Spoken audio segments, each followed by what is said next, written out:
Hello everyone, welcome to my channel. हम पढ़ रहे हैं गुलाम वंश, और गुलाम वंश में आज हम इस अपनी वीडियो में गुलाम वंश कंप्लीट कर देंगे।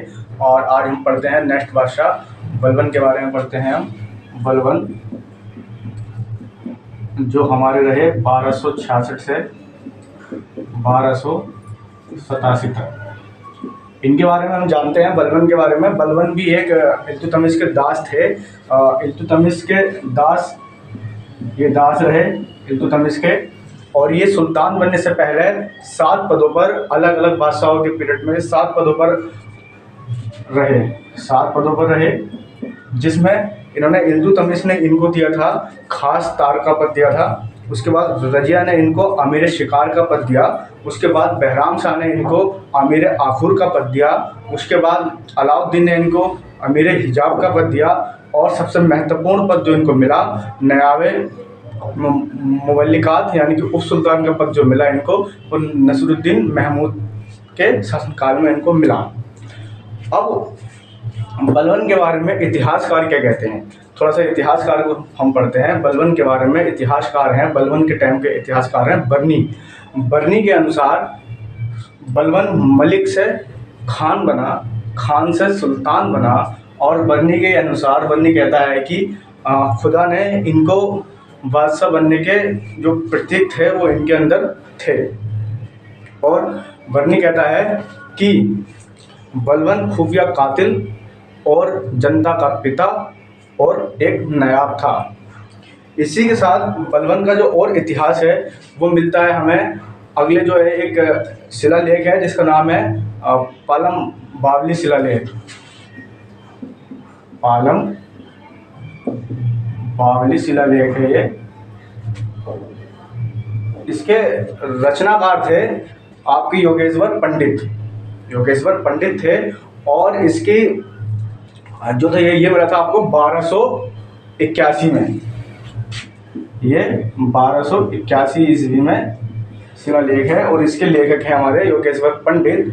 इसके अंदर बलबन के बारे में लिखा है कि बलबन भगवान विष्णु के समान सभी कार्य कर रहा था। यानी कि जो ये शिलालेख है जिसके रचनाकार योगेश्वर पंडित हैं, वो कहते हैं कि बलबन अपने टाइम पर भगवान विष्णु के जो कार्य थे वो कर रहा था। और एक शिलालेख और है जिसका नाम है गढ़मुक्तेश्वर अभिलेख। सॉरी, वो अभिलेख है, ये शिलालेख था। गढ़मुक्तेश्वर अभिलेख में बलबन को खलीफा का सहायक बताया गया है। इसी के साथ अब बलबन को इल्तुतमिश ने कब दास बनाया था, जब इल्तुतमिश बादशाह था। और 1232 में वो ग्वालियर विजय करता है। और ग्वालियर विजय करने के बाद वो दिल्ली के बाज़ार में बलबन को खरीदता है। मगर इम्पोर्टेंट बात यह है कि बलबन को इल्तुतमिश ने नहीं खरीदा था, क्योंकि उसने देखने के बाद इसको मना कर दिया था। मगर इल्तुतमिश का जो वजीर था उसने बलबन को दिल्ली के बाज़ार से खरीदा था। बलबन 1946 से ही राज्य का वास्तविक सुल्तान बन गया था, क्योंकि 1246 के बाद 1246 में नसरुद्दीन महमूद बादशाह बनते हैं, और इसके बाद में इसको सारे पद मिल जाते हैं। 1246 से ही बलबन वास्तविक शासक था। और नयाबे मुवल्लिकात यानी कि मैंने अभी आपको बताया, वो उप सुल्तान के पद पर आ गया था। और मुगल खां की उपाधि उसको, देखो महत्वपूर्ण बात यह है इसमें, आपका उप सुल्तान यानी कि नयाबे मुवल्लिकात और मुगल खां की उपाधि नसरुद्दीन महमूद ने 1249 ईस्वी में ही इसको दे दी थी बलबन को।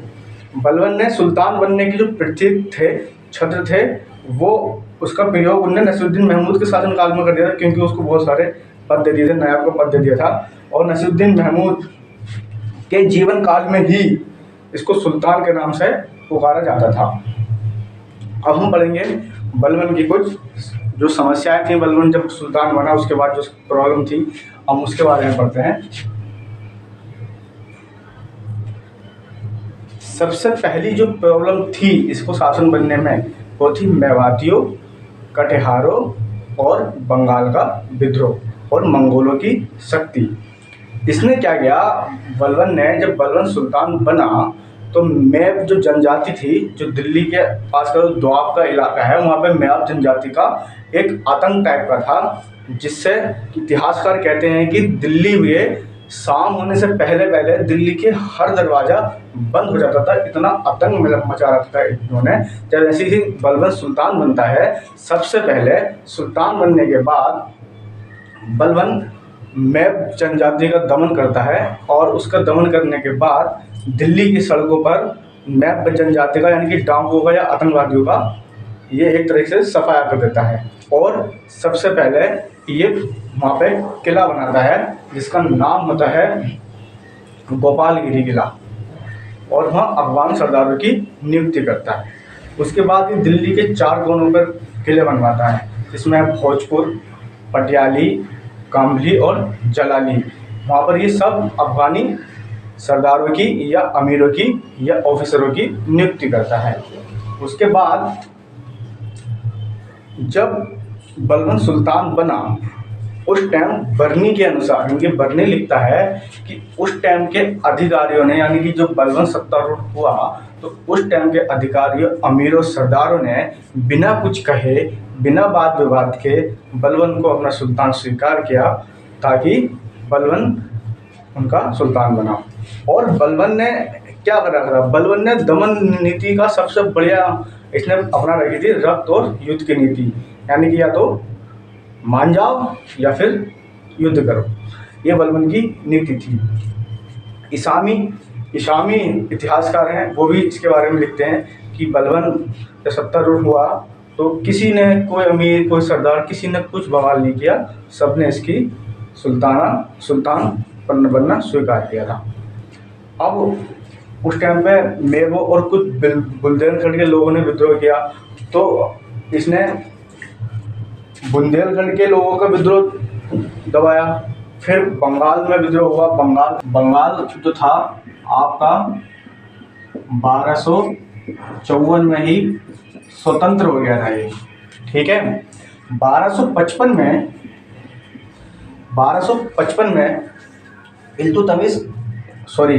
बलबन उस टाइम पर नायाब था नसीरुद्दीन महमूद का। ये अपने गुलाम उज्बेक को लखनौती का इक़्तिदार बनाकर बंगाल का विद्रोह शांत करने के लिए, दमन करने के लिए भेजता है, मगर उज्बेक बंगाल का विद्रोह शांत नहीं कर पाता है और वो उड़ीसा को नहीं जीत पाता है, मगर फिर भी वो लास्ट तक दक्षिण बंगाल को जीत लेता है 1255 में। अब बलबन सुल्तान बनता है और उसके बाद 1275 का टाइम है। 1275 में बलबन बंगाल का जो इक़्तिदार था तातर खां को हटाकर ये तुगरिल खां को बंगाल का इक़्तिदार बनाता है, मगर तुगरिल खां वहाँ पर विद्रोह कर देता है और तुगरिल खां बलबन का दास था। इसका मतलब वो दिल्ली सल्तनत में किसी गुलाम का विद्रोह पहला विद्रोह था, यानी कि तुगरिल खां का विद्रोह करना किसी गुलाम का पहला विद्रोह था, यानी कि बलबन के टाइम पर उसका विद्रोह करना किसी गुलाम का या दास का पहला विद्रोह था और उसके विद्रोह को शांत कर दिया जाता है। फिर मजबूरन बलबन खुद बंगाल का अभियान करता है। 80 साल की उम्र में बलबन 1280 से 1281 के बीच में खुद स्वयं बंगाल का अभियान करता है और इस बंगाल को वो जीत लेता है, मगर बंगाल को जीतने में उसे 3 साल का टाइम लगता है। 3 साल अभियान करता है बंगाल का बलबन और वो अपने पुत्र बुगरा खां को यहाँ का इक़्तिदार बना देता है। उसके बाद में हम पढ़ते हैं बलबन के द्वारा चालीसा का दमन। जो 40 गुलाम अमीरों का जो समूह बनाया था इल्तुतमिश ने, वो इल्तुतमिश के ज़माने के 40 अमीर गुलाम का जो समूह था वो धीरे धीरे इल्तुतमिश के मरने के 30 साल के बाद तक उसके, यानी कि इल्तुतमिश के वंश के 5 को शासक बनाया गया और उनको मार दिया गया। यानी कि जो चालीसा का जो संस्था थी वो एक राजनीतिक संस्था थी जिसके द्वारा शासक बनाए जाते और उनको मार दिया जाता था।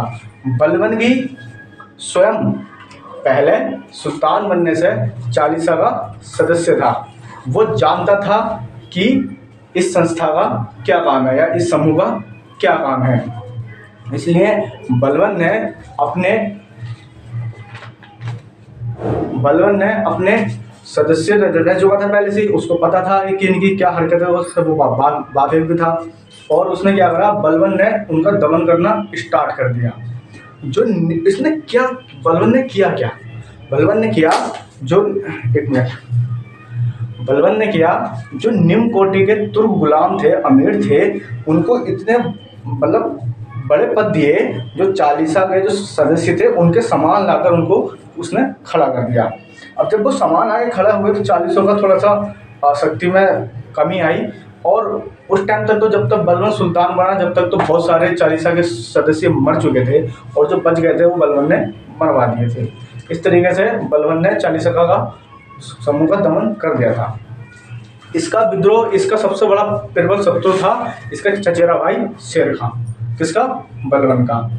वो उसका प्रमुख शत्रु था और चालीसा का सदस्य भी था।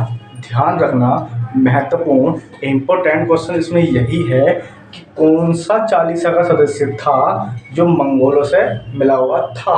ये क्वेश्चन पूछ सकता है। तो इसमें जो शेर खां था, 40 समूह का सदस्य शेर खां मंगोलों से मिला हुआ था और मंगोलों से मिला हुआ था। वो मंगोलों को अपडेट देता रहता था ये ऐसे ऐसे। तो बलबन ने क्या किया, उसको जहर देकर मरवा दिया।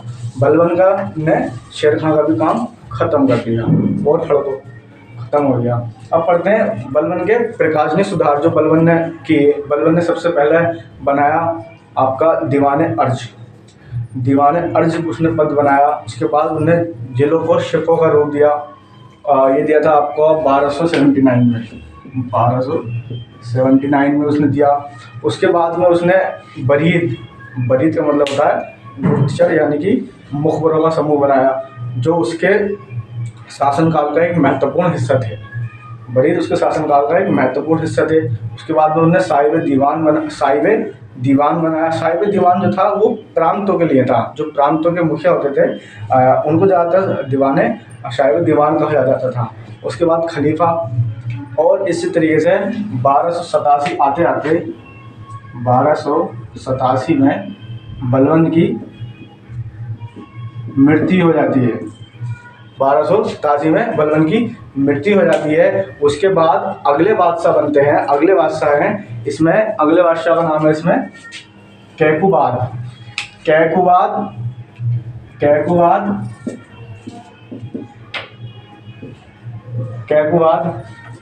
बनते हैं आपके 1287 से 1290 तक। 1200 है। कैकुबाद ने इतना कुछ किया नहीं था, मगर कैकुबाद जो था वो भी बलबन का पोता था, यानी कि बेटे का बेटा था। इसका बेटा जो था बलबन का, वो बुगर खां, वो बंगाल का इक़्तिदार था। वो बंगाल तक वापस ही नहीं आया। जब वो बंगाल तक वापस नहीं आया तो बलबन की मृत्यु के बाद इसके पोते यानी कि बुगर खां के बेटे को कैकुबाद को बादशाह बनाया गया। और बादशाह बनने ये कैकुबाद का जो पालन पोषण था वो बलबन का बहुत कठोर शासन में, कठोर नियंत्रण में इसका पालन पोषण हुआ था। लेकिन जब ये शासक बना बलबन की मृत्यु के बाद, तो इसका जो बलबन का जो आपकी व्यवस्था थी, जो एक कठोर नियंत्रण में था, कठोर प्रशासन था उसका, उसके इसने एक गायकों का अखाड़ा बना दिया और वहाँ पर रंगलियाँ होने लगी। इसके तहत इसका ज़्यादा टिक नहीं पाया। इसी समय जो फिरोज खिलजी था, फिरोज खिलजी उत्तर पश्चिम सीमाओं का प्रमुख प्रधान था। इनके कैकुबाद के शासनकाल में फिरोज खिलजी उत्तर पश्चिम सीमाओं का प्रधान रक्षक था। और कैकुबाद ने उसको शाइस्ता खां की उपाधि दी थी। और शाइस्ता खां की उपाधि देने के बाद उसको उत्तर पश्चिम सीमाओं का प्रधान होने के बाद उसको बनकर राज्यपाल बनाया। उसके बाद उसको नायब मुमल्लिकात का पद दिया। किसने? कैकुबाद ने। ये वही फिरोज खिलजी है जो आगे चलकर जलालुद्दीन खिलजी के नाम से सिंहासन पर बैठता है और इस तरीके से यहाँ पर गुलाम वंश का अंत हो जाता है। एक नया वंश आता है जिसका नाम होता है खिलजी वंश। हम अब अगली वीडियो में हमने पूरा गुलाम वंश पढ़ लिया है। गुलाम वंश के हमने स्टेप बाय स्टेप भी पढ़ लिए हैं और मैं गुलाम वंश की एक वीडियो और बना दूंगा जिसमें पूरा मोटा मोटा आपको मिल जाएगा और मैं फिर इसके क्वेश्चन दूंगा आपको गुलाम वंश के लिए। हम अब नेक्स्ट वीडियो पढ़ेंगे, वो अब नया वंश पढ़ेंगे, हम खिलजी वंश पढ़ेंगे। और आपको अगर मेरी वीडियो अच्छी लगी तो उसको शेयर करें, सब्सक्राइब करें। Thank you.